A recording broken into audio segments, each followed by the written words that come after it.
परतीच्या पावसामुळे सोलापूर जिल्ह्यात खरीप पिकांचे मोठ्या प्रमाणात नुकसान झाले असून या नुकसानीचे 72 तासाच्या आत विमा कंपनीला पूर्वसूचना देणे आवश्यक आहे.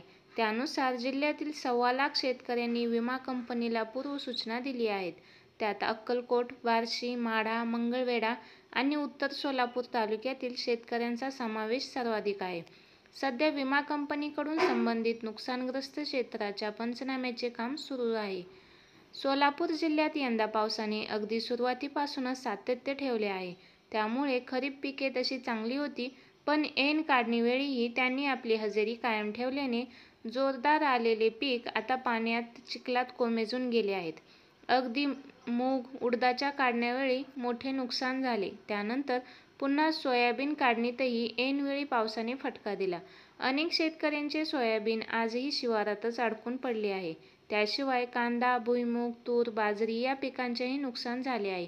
दरम्यान पंतप्रधान पीक विमा योजनेत सहभाग घेतलेल्या शेतकऱ्यांना 72 तासाच्या आत विमा कंपन्याला नुकसानीची पूर्वसूचना देणे बंधनकारक आहे. त्यानुसार सोलापूर जिल्ह्यासाठी नियुक्त केलेल्या ओरिएंटल इन्शुरन्स कंपनीकडे शेतकऱ्यांनी सूचना दाखल केल्या आहेत.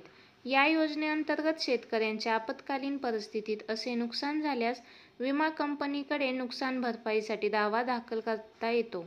यंदा जिल्ह्यातील जवळपास 7,33,303 शेतकऱ्यांनी विमा योजनेत सहभाग नोंदवला आहे.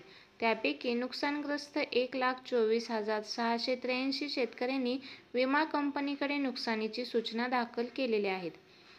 पूर्वसूचना दिलेल्या शेतकऱ्यांत सर्वाधिक बार्शी तालुक्यातील 38,461, अक्कलकोटमधील 32,562, माढ्यातील 14,419, मंगळवेढ्यातील 10,121, उत्तर सोलापूरमधील 8,803, दक्षिण सोलापूरमधील 6,457, करमाळ्यातील 6,206, मोहोळमधील 4,812, माळशिरसमधील 385, पंढरपुरातील 432 आणि सांगोलेतील 2,025 अशा एकूण 1,24,683 शेतकऱ्यांचा समावेश आहे.